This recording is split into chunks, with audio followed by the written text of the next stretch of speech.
Hi friends, எல்லாருக்கும் வணக்கம். Welcome back to Yuvathi talks. இந்த வீடியோவில் மரவள்ளி கிழங்கு வச்சு வடை எப்படி பண்ணுறதுன்னு பார்க்க போகிறோம். மரவள்ளி கிழங்கு பார்த்திங்கன்னா அவ்வளோ சத்தானது. குழந்தைங்களுக்கு அப்படியே கொடுத்தா கூட சாப்பிட மாட்டாங்க. வடையாக செஞ்சு கொடுத்தா கண்டிப்பாக சாப்பிட்ருவாங்க. இது எப்படி செய்யறதுன்னு பார்க்கறதுக்கு முன்னாடி இந்த சேனல் நீங்கள் ஃபர்ஸ்ட் டைம் பார்க்குறீங்கன்னா மறக்காமல் சப்ஸ்கிரைப் பண்ணிக்கோங்க. கூடிய அந்த பெல் பட்டனை கிளிக் பண்ணிக்கோங்க. 1/4 கப் அளவுக்கு அரிசி எடுத்துக்கிறேன். 1 கப்பு உளுத்தம் பருப்பு, 1/2 கப் அளவுக்கு கடலைப்பருப்பு எடுத்துக்கலாம். எல்லாத்தையும் நல்லா வாஷ் பண்ணிக்கோங்க.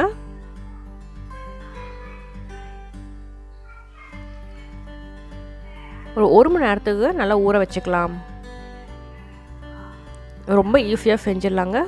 ரொம்பவும் டேஸ்ட்டாகவும் இருக்கும். ஒரு மரவள்ளி கிழங்கு இந்த சைஸில் எடுத்துக்கிறேன் நான். இது மாதிரி சைடில் தோலெல்லாம் கீறி விட்டுட்டு 2 கட் பண்ணி இது மாதிரி பீல் பண்ணிக்கலாம் ஸ்கின்னை.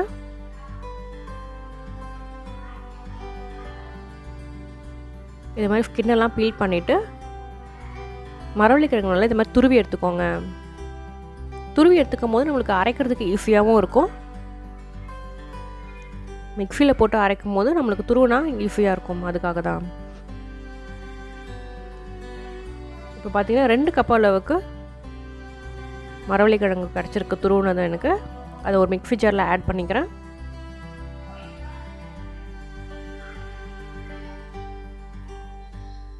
காஞ்ச மிளகா பார்த்திங்கன்னா உங்கள் காரத்துக்கு தகுந்த மாதிரி சேர்த்துக்கோங்க. நான் 10 காஞ்ச மிளகா எடுத்துருக்கேன். 1/2 டீஸ்பூன் அளவுக்கு சோம்பு சேர்த்துக்கலாம். சோம்பு சேர்த்துக்கும் போது ரொம்ப வாசனையாகவும் இருக்கும். நல்ல ஒரு ஃப்ளேவர் கொடுக்கும். லைட்டாக தண்ணி சேர்த்து நல்லா கொரப்பாக அரைச்சி எடுத்துக்கோங்க.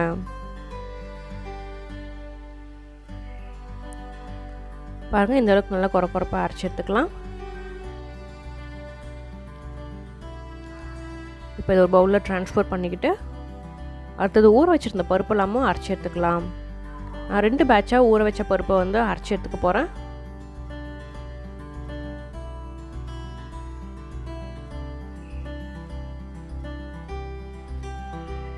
கொஞ்சமாக தண்ணி சேர்த்து அரைச்சி எடுத்துக்கோங்க. பார்த்திங்கன்னா இந்த அளவுக்கு நல்லா கெட்டியாக அரைச்சிருக்கணும். அப்போ தான் வடை போடுறதுக்கு நம்மளுக்கு நல்லா வரும்.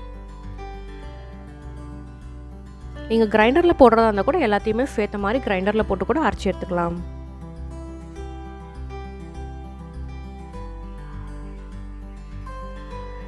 நான் 2 பேட்சாக அரைச்சி எடுத்துக்கிட்டேன். இப்போ தேவையான அளவுக்கு உப்பு சேர்த்துக்கோங்க.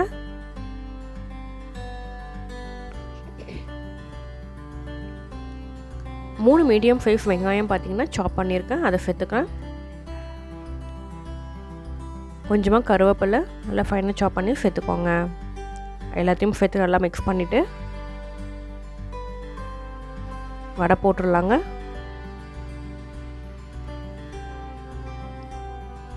ஈவினிங்கில் ஸ்நாக்ஸாக இது மாதிரி குழந்தைங்களுக்கு செஞ்சு தரும்போது விருப்பமாக சாப்பிடுவாங்க. ஒரு வாழை இலையில் லைட்டாக வெட் பண்ணிக்கோங்க. நம்ம நார்மலாக வடை போடுற மாதிரி வாழை இலையில் வெட் பண்ணிவிட்டு கொஞ்சமாக பால் சைஸை எடுத்து தட்டிக்கோங்க. சூடாகிற எண்ணெயில் போட்டுக்கலாம். எண்ணெய் பார்த்திங்கன்னா மிதமான சூட்டில் தான் இருக்கணும். ரொம்ப சூடாக இருந்ததுன்னா கலர் டக்குன்னு சேஞ்ச் ஆகிடும்.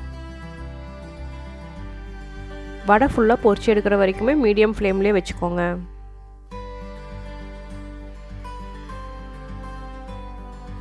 இது பார்த்திங்கன்னா நல்லா கிறிஸ்பியாகவும் இருக்கும். வெளியில் உள்ள சாஃப்டாக இருக்கும்.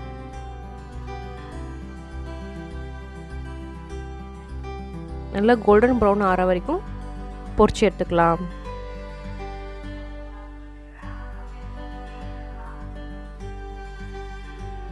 அவ்வளோதாங்க, வடை ரெடி ஆயாச்சு.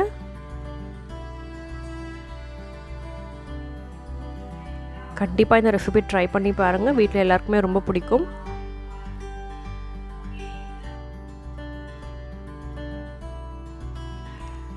இந்த வீடியோ உங்களுக்கு பிடிச்சிருந்ததுன்னா மறக்காமல் லைக் பண்ணுங்கள், ஷேர் பண்ணுங்கள், சப்ஸ்கிரைப் பண்ணுங்கள். கூடிய அந்த பெல் பட்டனை கிளிக் பண்ணுங்கள். பெல் பட்டனில் ஆல் அப்படின்றத கிளிக் பண்ணிக்கோங்க.